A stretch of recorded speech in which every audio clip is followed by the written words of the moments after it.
யாருக்கு மாலைகள் ஆவதென்று பூங்கொடிகள் பூக்கள் பூப்பதில்லை.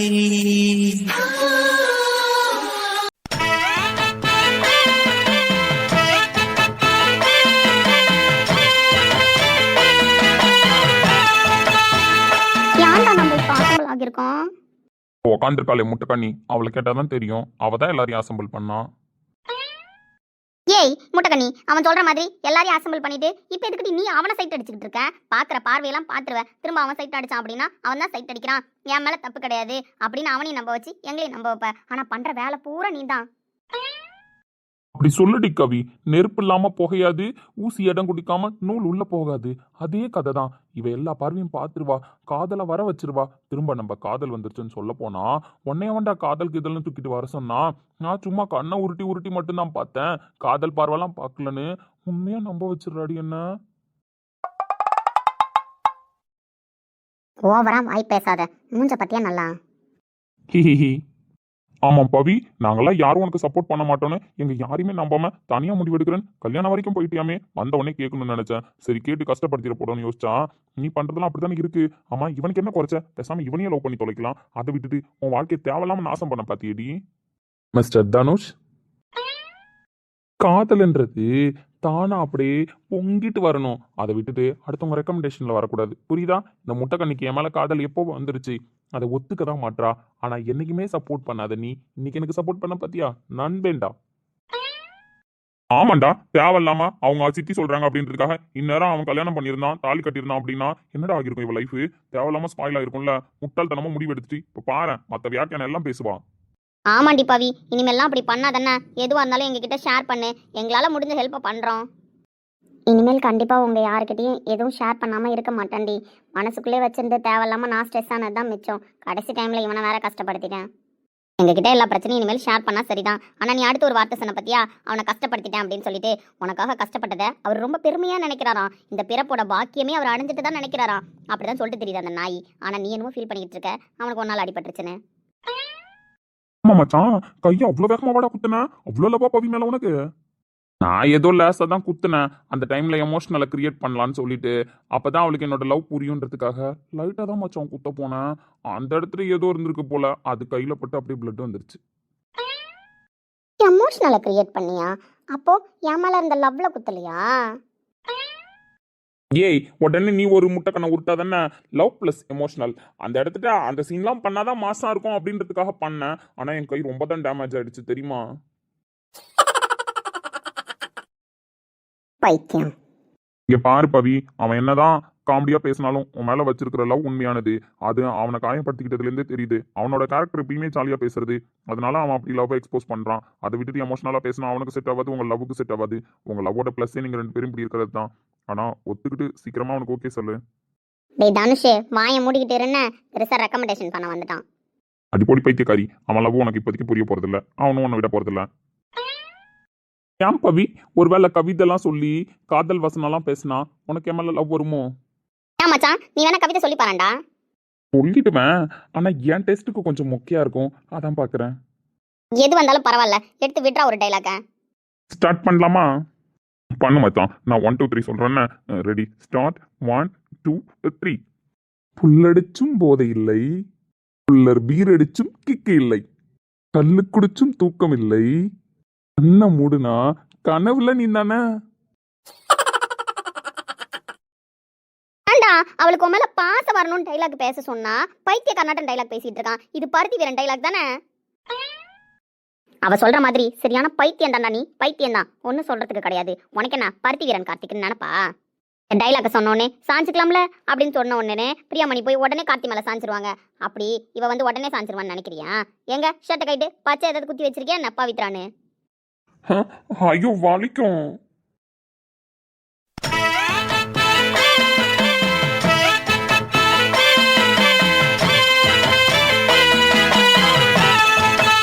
என்ன எல்லாரும் திரும்பி பாக்குறீங்க?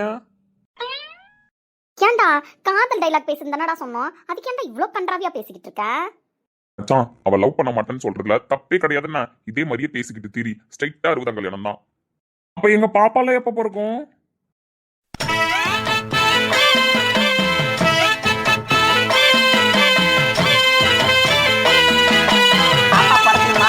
பாப்பா பிறக்காமலே பவிக்கு வயசாகணுமான்றது உன் கையில தான் இருக்குன்னு இந்த கேள்விக்கெல்லாம் எங்களால பதில் சொல்ல முடியாது. ஐடியா மட்டும் தான் கொடுக்க முடியும். எக்ஸிக்யூட் பண்ண தெரியாத நாய்க்கெல்லாம் லவ் ஒரு கேடு. அண்ணடி கவி இப்படிலாம் சொல்ற? பின்ன பாசம் இருக்கிற மாதிரியாடா பேசுற, லவ் இருக்கிற மாதிரியா பேசுற, பைத்தியக்கார மாதிரி பேசுற. இதுல எப்படி அவளுக்கு லவ் புரியும்? ஏய் நான்சி, உனக்கு என்ன தெரியும் லவ் பத்தி? எவ்வளவு லவ் தெரியுமா? ஆபீஸ்க்கு நான் கொண்டு வந்திருக்கிறது கொஞ்சம் லவ் தான். மீதி லவ் எல்லாம் வீட்டுல வச்சு லாக் பண்ணிட்டு வந்திருக்கேன். ஏன்னா யாராவது திருட்டிடுவாங்கல்ல. பைத்தியம் தான், கன்ஃபார்ம் பைத்தியம் தான். சே, உன்கிட்ட பேசணும்னு வச்சுக்கோயேன், நம்மளுக்குலாம் அடி மனசுல ஏதாவது லவ் வரணும்னு ஆசை இருந்தா கூட வெறுத்து போயிடும். முதல்ல இவ எதுக்கு கூப்பிட்டான்னு கேட்டு கிளம்புவோம். இப்படி மட்டும் மீட்டிங் போறது இலக்கிய மேம் பார்த்தாங்க வச்சு செஞ்சிருவாங்க நம்மள. அதனால கிளம்புவோம். ஏய், எதுக்கு நீ கூப்பிட்ட அதை ஃபர்ஸ்ட் சொல்லு. எதுக்கு கூப்பிட்டேன்னா இலக்கியா மேம் கூப்பிட்டாங்கன்னு நான் போனேன்ல. அப்போ இலக்கியா மேம் சொன்னாங்க டீமே தனித்தனியாக தான் ஒர்க் பண்ணுமா, டீமாக சேர்ந்து ஒர்க் பண்ணக்கூடாதான். அவங்கவுங்களோட ஒர்க்கை அவங்கவுங்க தான் கம்ப்ளீட் பண்ணணுமா. அதுக்கு யாராவது ஹெல்ப் பண்ணால் கூட அவங்கள மானிட்டர் பண்ணுவாங்களாம். அப்படி மானிட்டர் பண்ணும்போது யாராவது மாட்டிட்டோம் அப்படின்னா ப்ராஜெக்டை விட்டு மட்டும் இல்லை கம்பெனியை விட்டே டெர்மினேட் பண்ணிடுவாங்களாண்டா.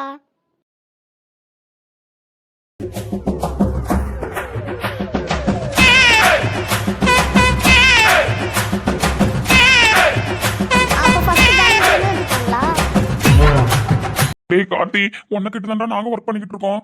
ஏதோ உனக்கு கொஞ்சம் அறிவு இருக்கிறதுனால நாங்க தப்பிச்சுக்கிட்டு இருக்கோம். என்னடா புதுசா இவ ஏதோ குண்ட தூக்கி போடுறா? அதானே, யார் ஹெல்ப் யாரும் கேட்கக்கூடாது அப்படின்னா டீமில் எல்லாரும் கோஆர்டினேட் பண்ணி தானே ஒர்க் பண்ணணும். அப்படி இருக்கும்போது டீமை எப்படா தனித்தனியாக ஒர்க் பண்ண முடியும்? தனித்தனியாக ஒர்க் பண்ண அது எப்படா டீம் ஆக முடியும்? போன ப்ராஜெக்ட்டுக்கு இன்க்ரிமெண்ட்டு ஸ்பெஷல் போனஸ் எல்லாம் கொடுத்தாங்க. ஆனால் அடுத்த ப்ராஜெக்டில் வேலையை விட்டு தூக்குன்னு சொல்லவே இல்லையடா எம்டி. ஏய், இப்ப எதுக்கு எல்லாரும் வாயை பொழந்த மெனிக்கிருக்கீங்க? சி, ஃபர்ஸ்ட் வாயை மூடுங்க. எப்படிடா வாயை மூடுறது? பயமா இருக்குடா. இந்த வாட்டி மானிட்டர் பண்ணா வேலையை விட்டு தூக்கிட்டு வரலடா சொல்லி அமைச்சிருக்காங்க. இப்படிலாம் இன்னைக்கு மீட்டிங்ல பேசலையடா. நல்லா தானே பேசுனாங்க. ஏன் கார்த்தி, உண்மையாவே வேலையை விட்டு தூக்கிடுவாங்களா? ஃபர்ஸ்ட் பைத்திய மாதிரி பேசுறத நிப்பாட்டுங்க. இதோ பாரு, முட்டைக்கண்ணி நோ ஷாக் ஆகாம உட்காந்துருக்கா. கேட்டுட்டு வந்ததே அவ தான். அவளே கூலா உட்காந்துருக்கா.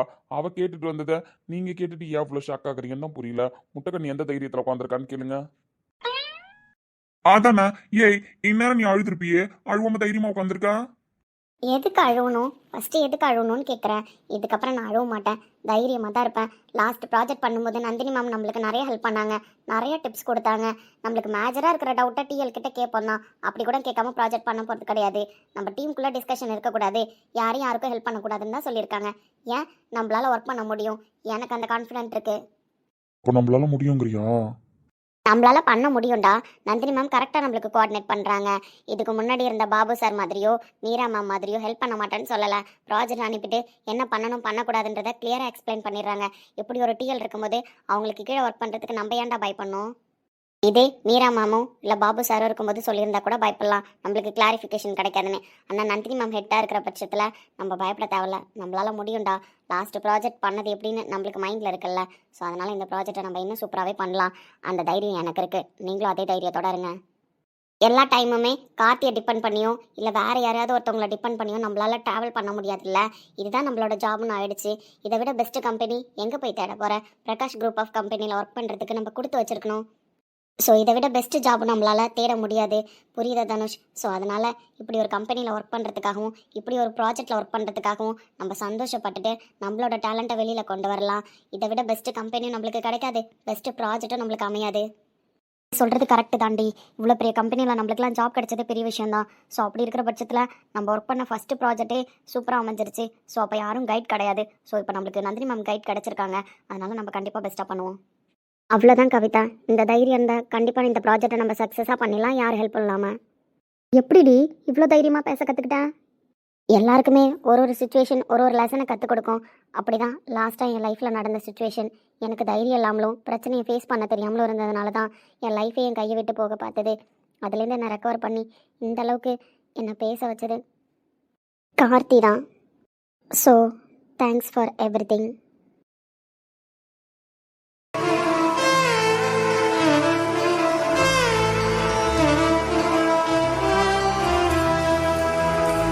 ஓகே ஓகே, போதும் எமோஷனலாக மாற்றாதடி முட்டைக்கண்ணி. சரி, ஆஃப்டர்நூனுக்கு மேலே நான் பெர்மிஷன், நீங்களாம் ஒர்க் பண்ணுங்க. கொஞ்சம் எனக்கு பர்சனல் ஒர்க் இருக்குது, அதனால நான் கிளம்புறேன். பர்சனல் ஒர்க்கா? அதுவும் பெர்மிஷனா? என்னடா திடீர்னு?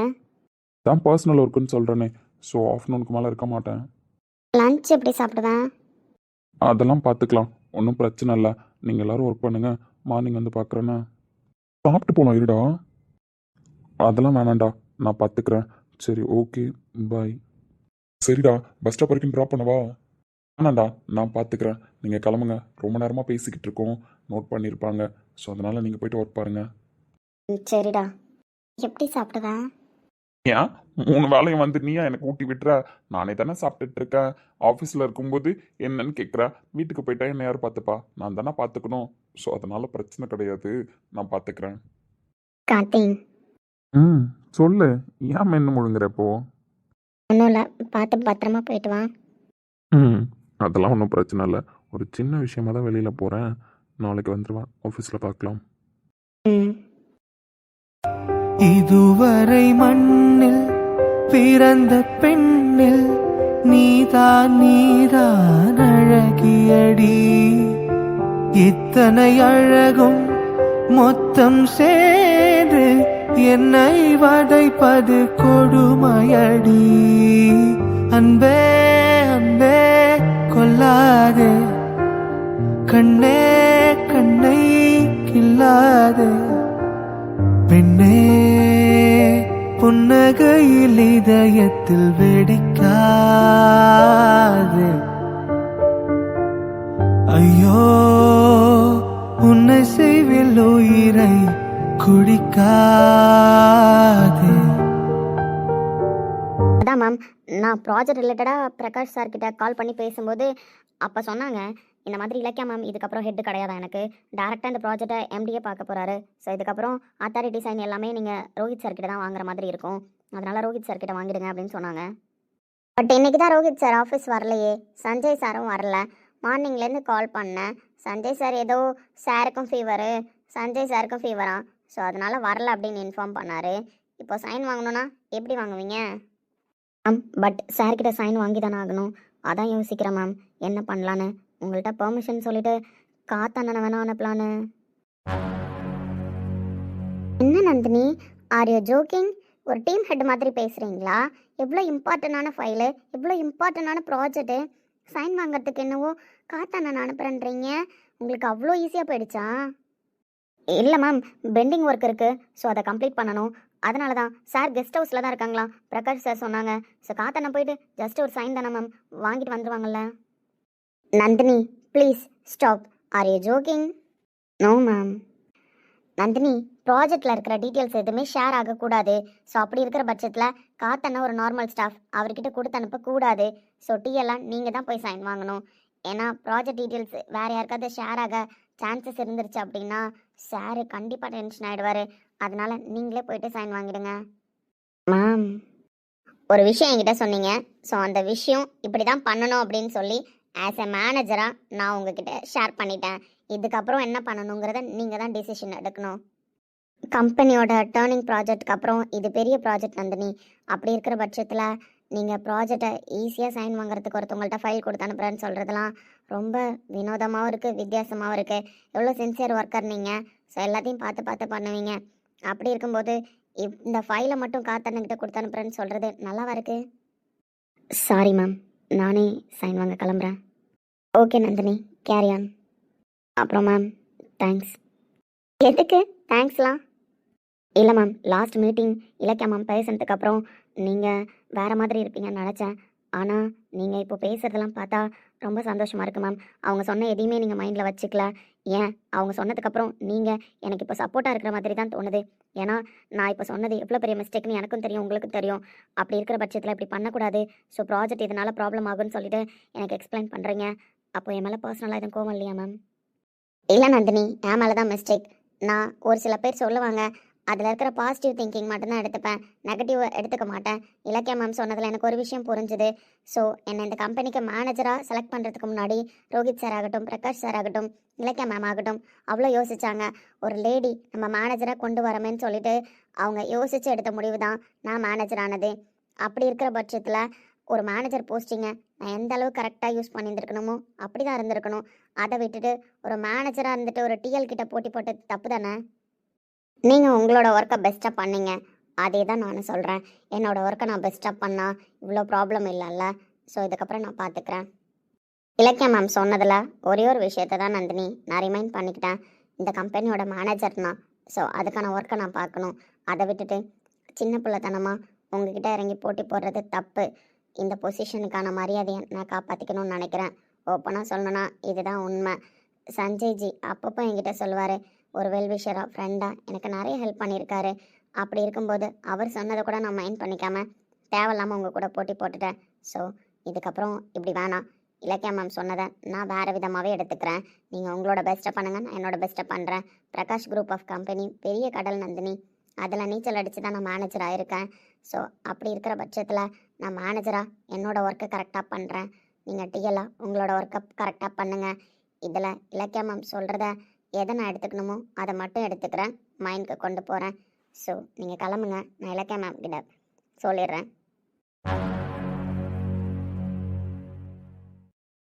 என்ன மாமா, கார்த்திக் சார் ஏதோ பர்மிஷன் கிளம்பிட்டாங்க அப்படின்னு டிஎல் இன்ஃபார்ம் பண்ணாங்க.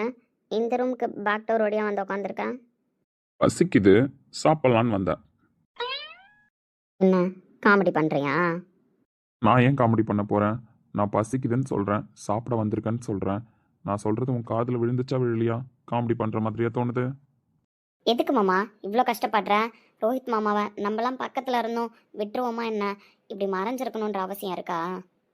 உனக்கு நல்லாவே தெரியும் நம்மளுக்கு பிஸ்னஸ் எதிரி நிறையான்னு சொல்லிட்டு. அப்படி இருக்கிற பட்சத்தில் அண்ணனுக்கு ஒரு டைம் ஆக்சிடென்ட் கூட பண்ணிட்டாங்க.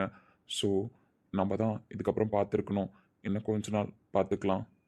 சரி, நீ வீட்டு சாப்பாடு சாப்பிட்றதே இல்லை, அம்மாவும் அதான் சொன்னாங்க. சரி சாப்பிடு. சாப்பிடுன்னா எப்படி சாப்பிட்றது? கையில் அடிபட்டு இருந்தது, இன்னும் பார்க்காம தானே இருக்க நீ அதை? கையில் அடிபட்டிருக்கா? எப்படி அடிபட்டுச்சு? எப்படியோ அடிபட்டுச்சு. எனக்கு இப்போ பசிக்குது, நீ ஊட்டி விடு. ஃபர்ஸ்ட் சொல்லு மாமா, எப்படி அடிபட்டுச்சு?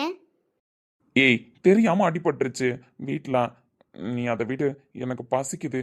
இப்போ சாப்பாடு கொடுப்பியா மாட்டியா? சின்ன வயசுலேருந்து நீயும் நானும் ஒன்றா தான் இலக்கியா வளர்ந்துருக்கோம். நான் எந்த பார்வையிலையும் உன்னை தப்பாக பார்க்கல. எனக்கு கூட பிறந்த ஒரு தங்கச்சி இருந்தால் எப்படி இருந்திருப்பாளோ அப்படி தான் நான் உன்னை ஹேண்டில் பண்ணியிருக்கேன். ரோஹித் அண்ணாவும் அப்படி தான் ஹேண்டில் பண்ணியிருக்காரு. நாங்கள் 2 பேரும் உன்னை அத்தை பொண்ணாக பார்க்கல. இங்கே கூட ஒரு தங்கச்சி இருந்திருந்தா எப்படி இருந்திருப்பா அப்படின்ற மாதிரி தான் உனக்கு எல்லாமே செஞ்சு பார்த்துருக்கோம், உனக்கு எல்லாமே பண்ணியிருக்கோம். அப்படி இருக்கிற பட்சத்தில் உனக்கு எந்த விதத்தில் என் மேலே ஆசை வந்துச்சுன்னு தெரில. ஆனால் இது வரைக்கும் எனக்கு உன் மேலே அப்படிப்பட்ட ஆசை எதுவும் வந்ததில்லை இலக்கியா. இருந்தா நான் கண்டிப்பாக உன்னை தான் கல்யாணம் பண்ணியிருந்திருப்பேன். தங்கச்சின்னு வச்சு பார்த்த ஒருத்திய எப்படி தாரமாக பார்க்க முடியும்? சின்ன வயசுலேருந்து எனக்கு உடம்பு சரியில்லைனாலும் அண்ணனுக்கு உடம்பு சரியில்லைனாலும் அத்தை ஊட்டி விடுவாங்க. அவங்களுக்கு அப்புறம் நீ தான் ஊட்டி விடுவ. எங்கள் 2 பேரையும் பார்த்துக்கிட்ட. நாங்களும் அப்படி தான் உன்னை பார்த்துக்கிட்டோம். ஆனால் நாங்கள் பார்த்துக்கிட்ட விஷயம்லாம் உனக்கு எப்படி புரிஞ்சுதுன்னு தெரியல. நீ பார்த்துக்கிட்டது எங்கள் 2 பேருக்கும் தங்கச்சின்ற ஃபீலிங்கை தான் கொடுத்தது தவிர வேற எந்த ஃபீலிங்கும் கொடுக்கல. அதுக்குன்னு மாமா மகளை முறமாற்றி பேசுகிறேன் அப்படின்றதெல்லாம் கிடையாது. நீ எங்கள் கூட வளர்ந்ததுனாலயா என்னன்னு தெரியல, என்னால் உன்னை லவ்வரால் யோசிச்சு பார்க்க முடியலடி. நான் உன்னை லவ் பண்ணுற ஃபீல்லையும் இல்லை, அதனால தான் இப்படி பேசுகிறேன். இப்போ கூட ரோஹித் அண்ணா கால் பண்ணாரு, நானும் ஆஃபீஸ் வரலடா, நீயும் வெளியில் இருக்க, ஸோ அவள் சாப்பிட மாட்டா, நீ போ அவள் கூட சாப்பிடு அப்படின்னு சொல்லி அண்ணன் தான் ரிமைண்ட் பண்ணான். அதுக்கப்புறம் தான் எனக்கு கூட யோசனை வந்தது, நீ சாப்பிட்ருக்க மாட்டேன்னு. அதனால தான் அவன் கூட சேர்ந்து சாப்பிட வந்திருக்கேன். என்னால் சாப்பிட முடியலடி, எப்பவும் போல நீயே ஊட்டுறியா?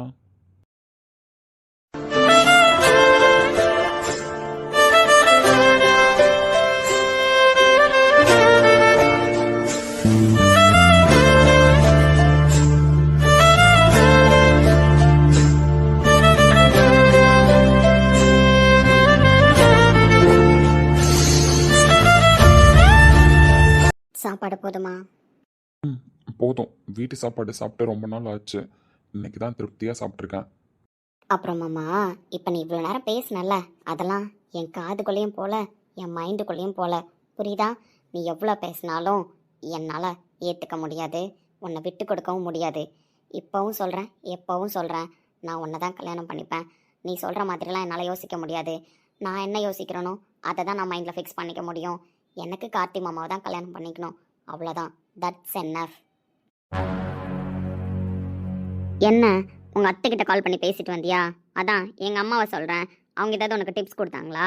இவகிட்ட போய் சென்டிமெண்ட்டாக பேச லாக் பண்ணிடலான்னு சொல்லிட்டு அப்படி ஏதாவது முட்டாள்தனமாக உனக்கு ஐடியா கொடுத்துருந்தா அதை இந்த செகண்டே மறந்துட்டு போயிடுன்னு.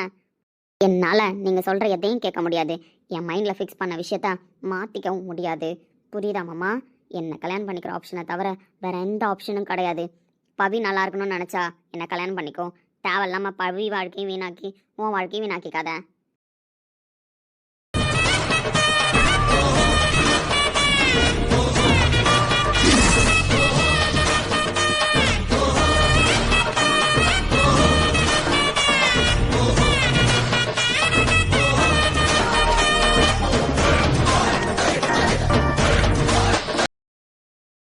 செல்லக்குட்டி, நான் ஒன்றும் உன்னை சென்டிமெண்ட்டாக பேசி லாக் பண்ண வரல. உண்மையை தான் சொன்னேன். உன்கிட்ட பேசுறதுக்காக நான் தனியாக எதுவும் ப்ரிப்பேர் பண்ணிட்டும் வரல. சின்ன வயசுலேருந்து நம்ம எப்படி இருந்தோமோ அதை தான் நான் உனக்கு சொன்னேன். ஆனால் உனக்கு அது ஏறலன்றது எனக்கு நல்லாவே புரியுது. சும்மாவா சொன்னாங்க? எறும்பு ஊற கல்லும் தெய்யும்னு. அதே மாதிரி தான் நீயும். என்னதான் கல் நெஞ்ச கறியாக இருந்தாலும் கரைக்கிறவங்க கரைச்சா கல்லும் கரையும். அதனால நான் யாரை நம்பணுமோ அவங்கள நம்புகிறேன். யாரு கரைச்சா உன் மனசு கரையுமோ அவங்கள வர வச்சா போச்சு. நானும் என் அத்தை மகளை கஷ்டப்படுத்தக்கூடாது, சொல்லி புரிய வைப்போம் அப்படின்னு பார்த்தேன். ஆனால் நீ கேட்குற முடிவில் இல்லை போலியே. அப்போ இறக்கிட வேண்டிதான். தேவையில்லாமல் வேலை பார்க்குற மாமா. அவனை வர வச்சு தேவையில்லாமல் அவனையும் அசிங்கப்படுத்தாத. என் கேரக்டரையும் ஸ்பாயில் பண்ணாத. தேவையில்லாமலாம் அவனை உள்ள கூப்பிடல. நம்ம ஆஃபீஸில் இப்போ வேக்கன்ட் இருக்கு. சோமா அப்ளை பண்ணியிருந்தான். அப்படி ஒரு ஸ்டாஃபை நம்ம ஆஃபீஸ்க்கு எடுத்தால் நல்லா இருக்குமே நான் எடுக்கிறேன். அவன் உன்னை டிஸ்டர்ப் பண்ணா அவனை எப்படி ஹேண்டில் பண்ணுறதுன்னு நீ முடிவு பண்ணிக்கோ.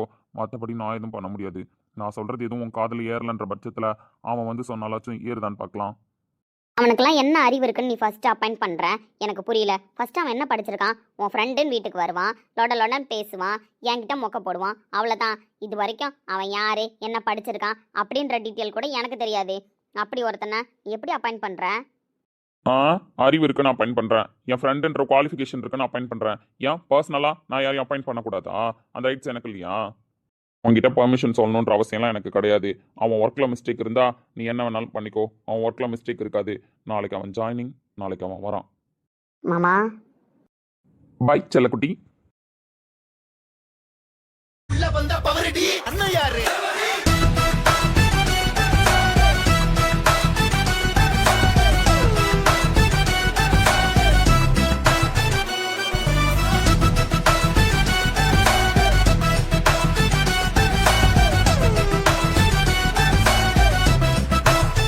சரியான பைத்தியக்காரன் வந்து என்னென்ன பைத்தியக்கார வேலை பார்க்க போறானோ தெரியல.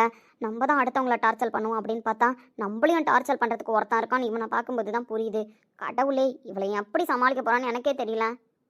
வரட்டும் வரட்டும், வெயிட் பண்ணுறேன். அவன் மேலே மிஸ்டேக் இருந்தால் நான் வெளில அனுப்பலாம், அப்படி தானே? அவன் மேலே மிஸ்டேக் வர வைக்கிறேன். உன் வாயாலே அவனை வெளியில் போடான்னு சொல்ல வைக்கிறேன்.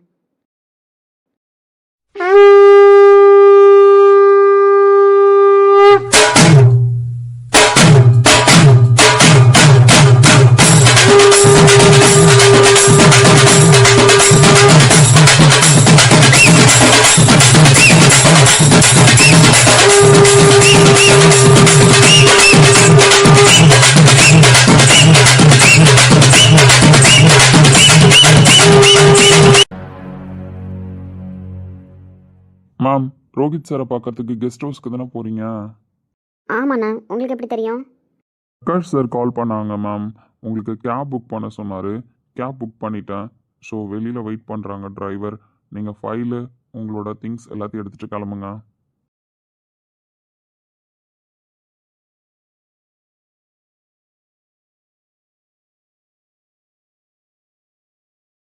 ஏன்னா ஏன் சார் வரல?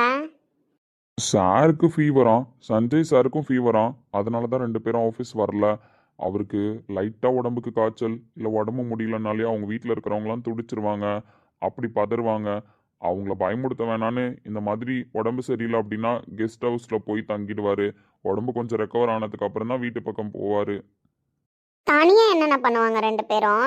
2 பேருக்குமே ஃபீவர்ன்றீங்க? தெரியல, 2 பேருக்குமே ஃபீவர்னு தான் சொன்னாங்க. நான் வரட்டுமா ஹெல்ப்புக்குன்னு கேட்டேன். வேணா மேனேஜ் பண்ணிக்கிறோம் அப்படின்னு சொன்னாங்க. ஏன்னா இவ்வளோ பெரிய கம்பெனிக்கு எம்டி, எல்லாத்தையுமே ஈஸியாக ஹேண்டில் பண்ணுறவர். பட் உடம்பு முடியலன்னா மட்டும் சோர்ந்துறாருல. ஆமாம் சாருமதி மேடம், உடம்பு சரியில்லைன்னா கிட்டத்தட்ட ரோஹித் சார் ரொம்ப சோர்ந்து வருவார். சஞ்சய் சார் கூட இருந்தால் கொஞ்சம் ரெக்கவர் ஆவார். ஆனால் சஞ்சய் சாருக்கும் இந்த டைம் உடம்பு முடியாமல் போனதுனால 2 பேரும் என்ன பண்ணுவாங்கன்னு தெரியல. மேம், நீங்கள் திங்ஸ்லாம் எடுத்துகிட்டு வரீங்களா?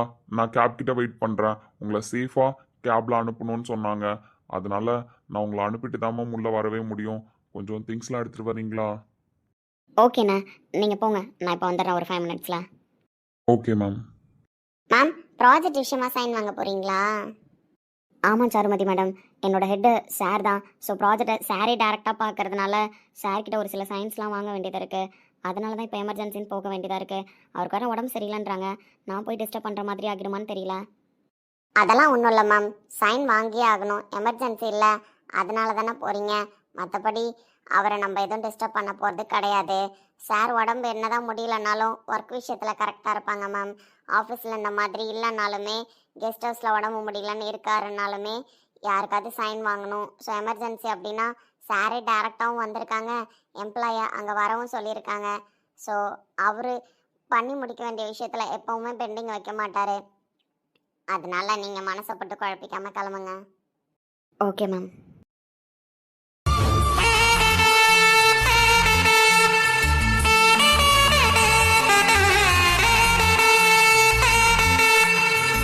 இறைவீனில் வந்து கலந்திடு, வீரல் பட மெல்ல கணிந்திடு, உடல் மட்டும் இங்கு கிடக்குது, உடன் வந்து நீயும் உயிர் கொடு. பல்லவன் சிற்பிகள் அன்று பண்ணிய சிற்பத்தில் ஒன்று, பெண்ணென வந்தது இன்று சிலையே. பல்லவன் சிற்பிகள் அன்று பண்ணிய சிற்பத்தில் ஒன்று, பெண்ணென வந்தது இன்று சிலையே. உந்தன் அழகு கில்லை ஈடு.